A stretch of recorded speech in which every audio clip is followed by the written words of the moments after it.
Olá, pessoal, tudo bem com vocês? Então, aqui estamos com grande alegria para fazer uma abordagem com o tema Seria Inútil. Ele é baseado nessa obra de Emmanuel, pela psicografia de Chico Xavier, Pão Nosso, capítulo de número 37. E essa mensagem começa com uma citação de um versículo do texto de João, capítulo 9. Especialmente no seu versículo 27, que diz: Respondeu-lhes: Já vo-lo disse e não ouvistes. Para que o quereis tornar a ouvir?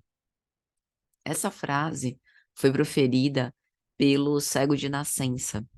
A gente deve se lembrar da cura de Jesus ao cego de nascença.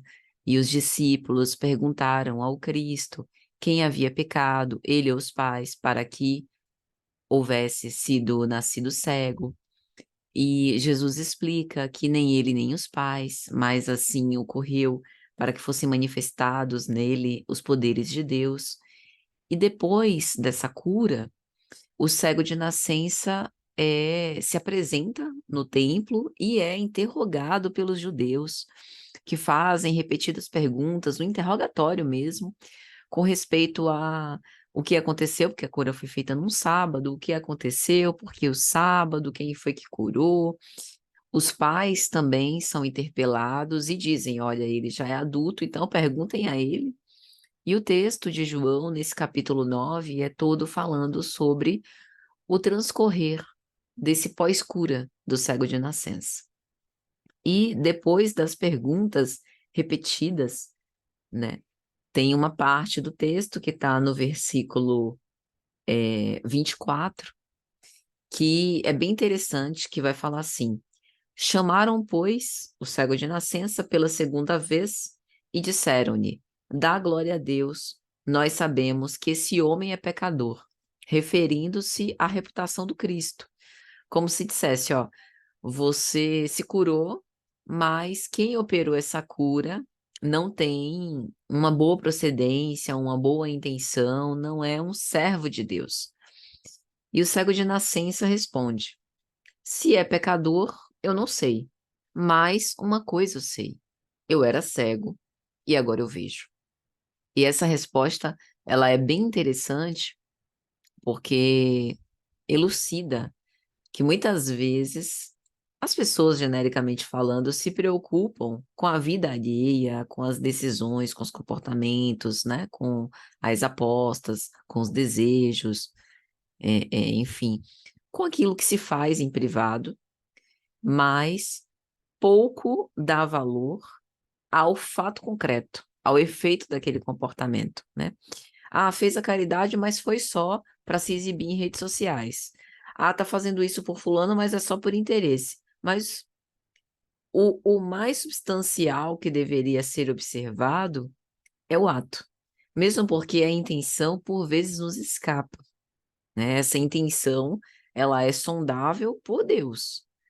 E por uma análise crítica, real, né, sincera da própria pessoa. Mas quem está de fora, eu acho que Patrícia não é 100% comprometida assim com a própria fé, com a própria religiosidade. São inferências que a gente faz que muitas vezes a gente não tem bases para sondar. E aí, seguindo o texto, os fariseus não satisfeitos dizem: Que te fez ele? Como ele te abriu os olhos? E aí tem esse versículo que Emmanuel coloca na mensagem. Respondeu-lhes o cego de nascença, já sem paciência, né? Ó, vamos acabar com esse interrogatório aqui, que eu já tô por aqui e não tô mais afim de ficar, né, nessa discussão improdutiva e interminável. Já vo-lo disse e não ouvistes, né? Para que o quereis tornar a ouvir? Quereis vós, porventura, fazer-vos também seus discípulos? Que é tipo assim, eu estou explicando. Vocês não estão querendo entender, porque vocês só querem ouvir o que vocês querem, né? Não querem ouvir o contraditório. Só querem aceitar aquilo que esteja condizente com o que vocês desejam. Então, qual é a questão? Vocês estão querendo saber demais, né, sobre Jesus. Estão interessados em se tornarem discípulos de Jesus? É isso, né? E aí os fariseus se injuriaram e disseram: discípulo dele sejas tu. Nós somos discípulos de Moisés, né? Então, e aí o texto segue. Então, Emmanuel pega essa parte, já vos disse e não ouvistes, para que eu quereis tornar a ouvir. E esse versículo, ele pode ser aplicado para uma série de situações. Quantas vezes a gente pede provas, pede sinais do céu? Oh, meu Deus, me dá um sinal para saber o que eu devo fazer nessa situação. Pedimos orientação, discernimento, e a vida nos enche de provas e de evidências, mas a gente não quer ver, porque não era exatamente aquilo que a gente quereria, né? Na verdade, a gente quer uma prova que afirme o nosso desejo. E por vezes, né, muitas vezes, o céu não está interessado em nos paparicar. O alto deseja fomentar o nosso processo evolutivo, o nosso aperfeiçoamento moral. E para isso, muitas vezes, Deus precisará nos frustrar. Que pai irresponsável ele seria se atendesse a todas as nossas demandas e satisfizesse a todas as nossas vontades? Então, a gente precisa também entender o nosso grau de resistência em relação ao ensino. Se nós estamos realmente aceitando, por mais que não seja exatamente o que a gente quer. Então, Emmanuel começa o texto dizendo: é muito frequente a preocupação de muitos religiosos no sentido de transformarem os amigos compulsoriamente, chamando-os, conclamando-os às suas convicções particularistas. Quase sempre se empenham em longas e fastidiosas discussões, em contínuos jogos de palavras, sem uma realização sadia ou edificante. É tipo assim, eu abracei essa convicção. Essa convicção faz muito sentido para mim e tem que fazer sentido para você também, porque ela me levou a operar grandes transformações na minha vida. E como eu quero o melhor para você, você vai ter que seguir a mesma convicção que eu abraço, porque eu sei o que é o melhor para você. Por vezes, não há diretamente um desejo de domínio, embora essa seja uma forma de controle. Mas por vezes, a intenção é sincera, de achar mesmo que sabe o que é melhor para o outro. E sem perceber, estamos aqui incluindo-nos, né, nessa figura dos religiosos, cometendo uma violência, porque a vida é de cada um. Nós responderemos pelos nossos próprios atos. Jesus disse a cada um, segundo as suas obras. Então, por que é uma violência? Porque por mais que eu ame alguém, que eu tenha uma relação, né, de muita dedicação, de muito carinho, de muita consideração, por mais que eu conheça essa pessoa, né, por muitos anos, eu não sei o que é o melhor para ela, né? Quem tem que saber é a própria pessoa. Por quê? Para que ela assuma o protagonismo da sua vida, para que ela desenvolva a sua autonomia e para que ela exercite o seu livre-arbítrio de modo que gere ações significativas para a sua existência, não para atender os anseios de quem quer que seja. Porque isso ocorre muito no âmbito das relações familiares, né, amorosas, de amizade, seja elas quais forem. O fato da gente projetar sobre o outro expectativas de realização que são importantes para nós. Então, façamos nós, né? Se para mim é importante ver o pôr do sol todos os dias, vou fazer isso por mim. Se para mim é importante ter o hábito da oração todos os dias às 18 horas, farei isso por mim.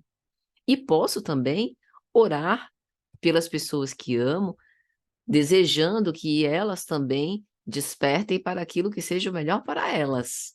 Mas isso é diferente de eu ousar ferir a liberdade de consciência, né, dada por Deus e protegida pela Constituição Federal, porque a laicidade do Estado pressupõe isso. Todos temos o direito garantido por lei de professar a fé que nós quisermos.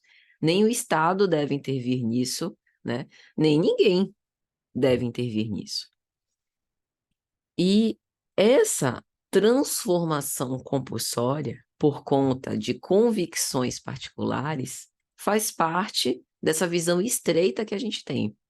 Porque, em última instância, a religião verdadeira, ela serve para ampliar o nosso olhar e para que a gente possa ter uma relação de mais respeito com o outro, inclusive respeito às convicções.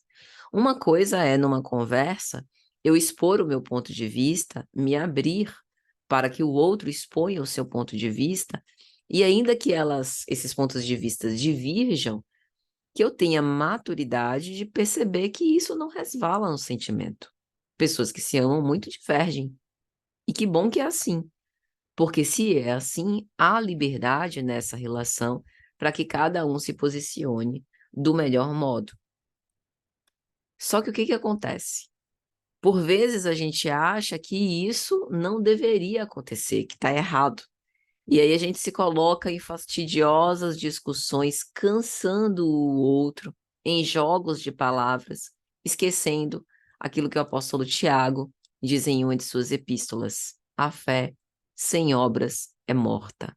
Que fé é essa que deseja violentar quem quer que seja? Deus não pratica violência a quem quer que seja. Jesus não praticou violência em nenhum dos seus atos. Por que que a gente quer praticar essa violência, né? Então, essa é uma reflexão bastante importante. Emmanuel vai ser categórico. O coração, sinceramente renovado na fé, jamais procede assim. Fé é um esforço transformador. Fé é uma operação sistemática que modifica o ser interiormente e, por consequência, isso se reflete nos seus atos práticos. Se a fé não opera transformações na minha vida, ela não me transformou num coração sinceramente renovado na fé. Pode ser uma convicção externa, né? Algo de que eu me utilize para tentar constranger as pessoas, para tentar fazer, né, uma aparição social, é a religiosa. Botei aqui a Bíblia debaixo do braço, fui para a igreja.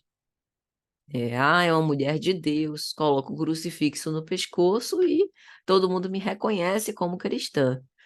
Mas um coração sinceramente renovado na fé não é as citações bíblicas nos stories nem no status do WhatsApp. Um coração sinceramente renovado na fé é um coração que, pelo menos, tenta se aproximar da vivência do amor ou da caridade, como Paulo coloca na sua Epístola aos Coríntios. O amor é paciente, né? O amor não busca a satisfação dos próprios interesses. O amor se regozija com a justiça, tudo espera, tudo suporta, né? O amor que se doa. Esse é o amor vivido por um coração renovado na fé. Então, Emmanuel diz ainda: é indispensável diluir o prurido de superioridade que infesta o sentimento de grande parte dos aprendizes, tão logo se deixam conduzir a novos portos de conhecimento, nas revelações gradativas da sabedoria divina, porque os discutidores de más inclinações se incumbem de lhes interceptar a marcha. Então, ao ao nos deparar com essas revelações, é natural que a gente se inebrie pelo perfume do Evangelho. E que isso opere modificações que também influenciem no nosso estado de ânimo. Estejamos mais confiantes, mais felizes, né? Sentindo que estamos no caminho certo, né? Vivendo numa paz íntima que é muito boa, né? Que há muito tempo talvez procuraríamos, mas que com isso não nos sintamos falsamente superiores em relação aos nossos companheiros de marcha. Por quê? Porque é um engano. É um grande engano. Isso não nos faz melhores, a condição de aprendizes. Pode evidenciar que nós despertamos, que nós vimos algo que nos passou a conferir sentido para a nossa vida, mas não nos faz melhores, né? E, normalmente, isso também está incutido nessa espécie de inebriamento dos primeiros tempos, dos primeiros momentos, né, de renovação na fé, que Emmanuel vai falar. Então, logo se deixam conduzir a novos portos de conhecimento. Então, a gente fica inebriado com tudo que a gente descobre, né, com todas as novidades com que a gente se depara, nessas revelações gradativas da sabedoria divina. E aí ele diz ainda: a resposta do cego de nascença aos judeus argutos e inquiridores é padrão ativo para os discípulos sinceros. Ou seja, essa resposta, já vou-lo disse e não ouvistes, para que o quereis tornar a ouvir? Porque Emmanuel fala no parágrafo anterior sobre os discutidores de más inclinações que se incumbem de interceptar a marcha. Perante essa renovação, a gente provavelmente vai encontrar no nosso caminho uns indiferentes, aqueles que não querem saber da nossa renovação e do que é que a gente descobriu que foi melhor para nós, simplesmente querem viver a sua vida normal. E a gente também vai encontrar opositores, pessoas que vão se incomodar com essa renovação, ainda que a gente não abra a boca para dizer uma palavra. Não quero fazer proselitismo, não quero convencer a quem quer que seja, mas encontro assim de gente querendo interferir na minha vida. Estou aqui de boa, seguindo minha vida normal, mas encontro pessoas para poder ficarem, né, insistindo, me catequizando, querendo saber o porquê. A resposta do cego de nascença, diz Emmanuel, é padrão ativo para quem sinceramente se identifica com a mensagem do Evangelho. Que a gente se preocupe com as nossas obras e não em necessariamente dizer, né, o que quer que seja para aqueles que nos provoquem, que nos procurem, que nos inquiram.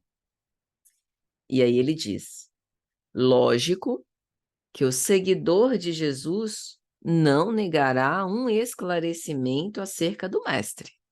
Mas, se já explicou o assunto, se já tentou beneficiar o irmão mais próximo com os valores que o felicitam, sem atingir o alheio entendimento, para que discutir? Se um homem ouviu a verdade e não a compreendeu, fornece sinais evidentes de paralisia espiritual. Ser-lhe-á inútil, portanto, escutar repetições imediatas, porque ninguém enganará o tempo. E o sábio, que desafiasse o ignorante, rebaixar-se-ia ao título de insensato. Então aqui, Emmanuel lembra sobre não haver sentido algum para essas discussões estéreis, para esses debates infrutíferos, visto que a condição daquela pessoa não é de querer ser esclarecida. Às vezes é só de debater.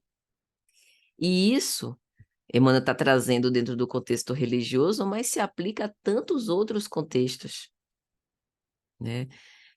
Por exemplo, às vezes nós estamos reflexionando sobre alguma situação da vida cotidiana. Eu acho que vale mais a pena, por exemplo, economizar dinheiro para que a longo prazo a gente tenha algum provimento do que gastar como se não houvesse amanhã. Aí outra pessoa, não acho isso não.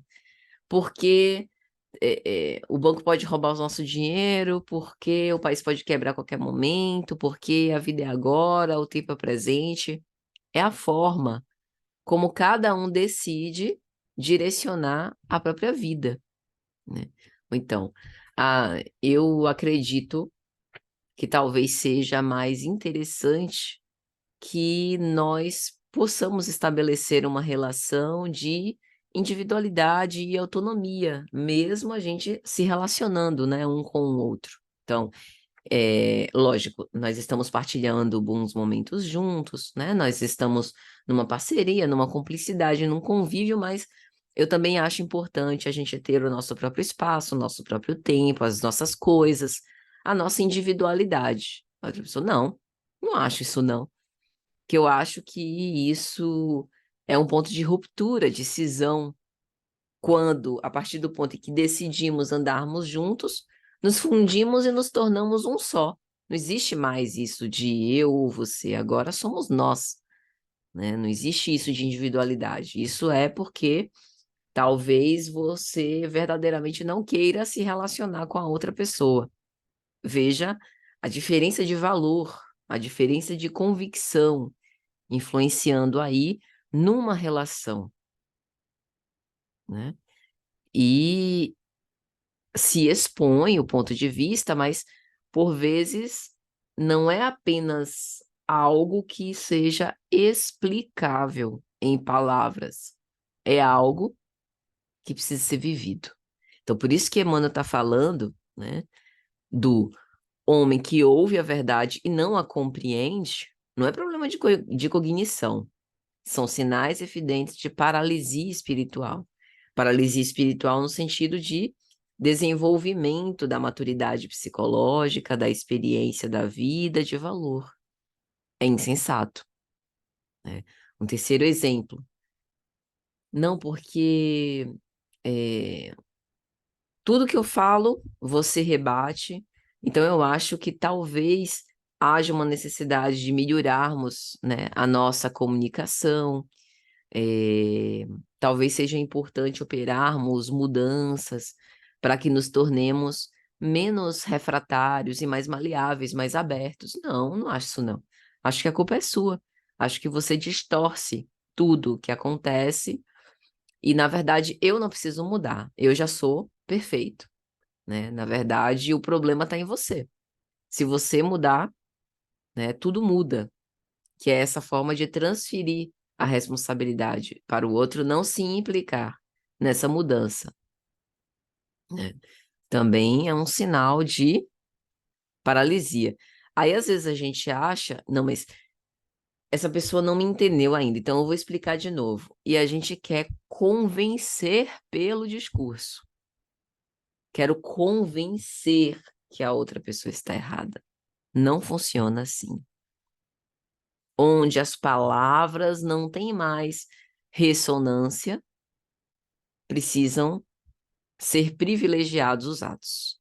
As ações falam mais alto, né? Porque essa ação de não se permitir modificar já é o sinal. Lembra que a gente falou? Senhor, me dá um sinal para o que eu devo fazer. Às vezes está escrito nos nossos olhos, né? Não vem com uma palavra dita, olha, né? É isso. Mas o ato fala mais do que mil palavras muitas vezes. Então, Emmanuel diz: não percas, pois, as tuas horas em elucidações minuciosas e repetidas para quem não as pode entender. Antes que lhe sobrevenham no caminho sol e chuva, fogo e água da experiência. Aí algumas pessoas podem pensar, tá bom, Patrícia, já entendi. Emmanuel está dizendo para mim o seguinte, ó, filha, você muda, você se transforma, né? Você abraçou essa filosofia para sua vida, filosofia moral, né, do Evangelho. Tá fazendo muito sentido para você, você tá mais feliz, né? Aclarou o seu pensamento, os seus caminhos, beleza. Então, você não vai recusar o esclarecimento para a pessoa que convive com você ou para a pessoa que te pede ajuda. Mas não perca tempo explicando e repetindo para quem não consegue absorver e assimilar. Deixa. Aí a pessoa normalmente pensa, mas eu vou abandonar? Se eu não ficar nessa repetição sistemática, significa que eu desisti daquela pessoa, que eu estou sendo indiferente, que eu estou virando as costas, mas isso não está contrário à caridade, à piedade, à misericórdia, à atenção, à indulgência, né? Será que eu não estou ferindo importantes preceitos éticos trazidos também pelo Cristo, no intuito que eu viro as costas? Como que eu posso definir o ponto de basta, né? Será que eu tentei tudo? Né? Eu vou sair com um sentimento de culpa porque eu acho que eu não tentei o suficiente. Eu deveria ter insistido mais. E aí, assim, uma forma da gente tentar provar para nós mesmos, digamos assim, que foi suficiente, que a gente fez tudo o que estava ao nosso alcance, sem que isso necessariamente venha da outra pessoa, que por vezes a gente está esperando ouvir assim: olha, obrigado, você já fez tudo que estava ao seu alcance, eu não vou te culpar, né? O problema sou eu que não estou tentando entender, que não estou podendo entender, que não tenho condição nesse momento, né? A gente quer ouvir isso, para que a gente se sinta tranquilo, se sinta em paz. Não, realmente eu fiz o meu melhor, cumpri o meu papel, e a outra pessoa sabe que eu fiz. Ela não vai pensar mal de mim, ela não vai me condenar, ela não vai ficar magoada, ressentida comigo. Mas, naquele momento, a pessoa não tem condição de fazer isso. Então, algo que pode nos ajudar a não nos sentirmos mal, nessa não insistência de não perder essas nossas horas em elucidações repetidas, é o seguinte, é pensar o seguinte: essa pessoa tem ofertado a ela, né, ao alcance dela, tipo, ela tá sentada na mesa, tá exposto na mesa, os recursos suficientes para que ela venha a se esclarecer, né? Não foi lhe negado esse esclarecimento, né? Tipo assim, ó, o livro tá em cima da mesa, é só abrir e ler, né? A comida tá na geladeira, é só abrir e esquentar, né? Meu telefone tá aqui, é só você pegar e ligar e mandar uma mensagem, tá aqui. Então, o recurso tá disponível, essa pessoa sabe como acessar, né? Ó, você não quer conversar nesse momento, mas o que precisar é só você me procurar. O recurso está disponível? Essa é a pergunta. Sim, então aquieta seu coração, porque você não negou esse recurso e mais, você ofereceu esse recurso.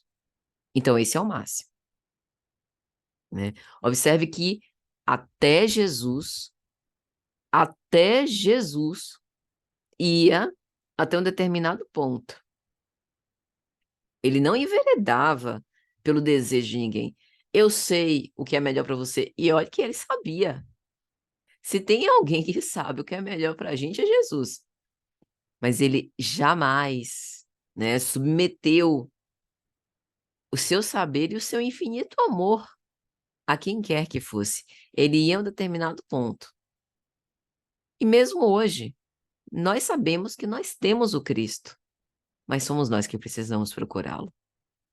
Ele veio até nós, vivendo uma experiência humana, né? Nessa representação viva do nosso modelo e guia, mas somos nós que precisamos alcançá-lo. Então, essa é a pergunta. O recurso está disponível? Está. Então, é isso. Mais que isso é violência. Mais que isso é enveredar num terreno que nós não deveríamos. Guardem isso. E Emmanuel termina dizendo: tem 1000 recursos de trabalhar em favor de teu amigo, sem provocá-lo ao teu modo de ser, nem à tua fé. Como o alto usa de 1000 recursos para nos ajudar, para que nós possamos nos sentir amparados, sem que isso seja enveredar nas nossas próprias decisões ou interferir no nosso próprio livre-arbítrio. A gente ajuda quem pede. Não é negar o recurso ou esclarecimento. Está disponível. Mas é a pessoa também que precisa fazer movimentações. Recordemos do Cristo. Levanta e anda. Lázaro, vem para fora. Menina, levanta-te. Vai e não tornes a pecar. Vai e te apresenta ao templo. Vai e não fales a ninguém. Vai e faze tu. Vem ser pescador de almas. Vem e segue-me.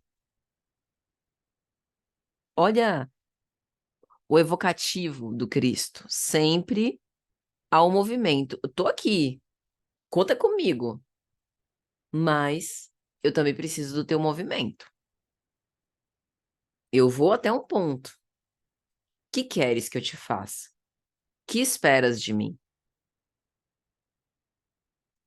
Vamos refletir mais sobre isso, né? Para que a gente não assuma responsabilidades que não devamos, para que a gente respeite o direito do outro de ser quem é, respeite o tempo do outro.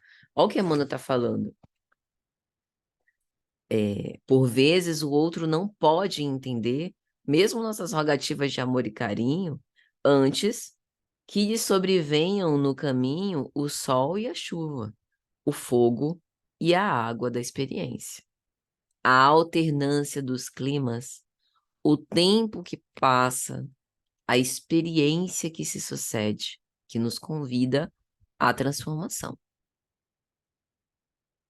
Às vezes a gente quer bypassar isso para outra pessoa, né? Não, mas isso vai doer tanto em você.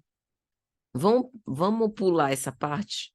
Eu te conto, né? Eu já passei por essa experiência, então eu te transfiro o saber proveniente da experiência para que você tenha o benefício do aprendizado sem passar pela dor. Não é isso que os pais fazem com os filhos, né? Meu Deus, ele vai fazer isso, mas ele vai quebrar a cara. Meu Deus, ele vai sofrer tanto, né? Eu já passei por isso. Então, como eu amo muito meu filho, o que é que eu vou fazer? Eu vou sentar com ele, filho, senta aqui. Ó, faça isso não, porque eu já fiz isso e deu esse resultado. E com isso eu aprendi que blá blá blá. Aí a gente acha que o filho vai dizer: "Nossa, sério? Muito obrigado, né? Muito obrigado por ter me transferido a sua experiência de graça, sem me cobrar nada e ter me feito evitar passar por esse padecimento. Agora sim, eu vou assimilar essa experiência, né? Levar comigo como lição de vida e não vou precisar passar por isso." Imagine Se a nossa vida fosse uma coleção de experiências assimiladas dos outros, em que justamente para que nada nos frustrasse, nenhuma dor nos visitasse, não amadureceríamos. Não é que a gente precise, né, ficar sofrendo o tempo todo para poder aprender, porque a gente só aprende na dor, não é essa a temática. Mas a dor também é uma mestra. A dor também é uma mestra. Se diz, né, na doutrina espírita. Você prefere o quê? Aprender pelo amor ou pela dor? É quase como se fosse uma ameaça, né? Você que escolhe. Quer aprender pelo amor ou pela dor? A dor, ela é necessária. Lógico, há dores evitáveis. Pelo bom senso, pelo discernimento, pela sensatez. Mas a dor também é uma poderosa mestra de despertar a nossa atenção, a nossa iluminação, a nossa capacidade de se transformar. Pensemos nisso. Por vezes a gente está querendo interferir no processo evolutivo dos outros e chamando isso de amor. Aliviar sempre. Poxa, se eu puder tornar a sua vida menos penosa, que bom, farei isso. Mas não de uma forma que eu venha interferir nesses processos transformativos por conta da minha angústia de vê-lo sofrendo.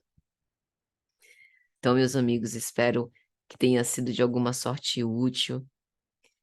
Agradeço pela atenção de todos e muito obrigada.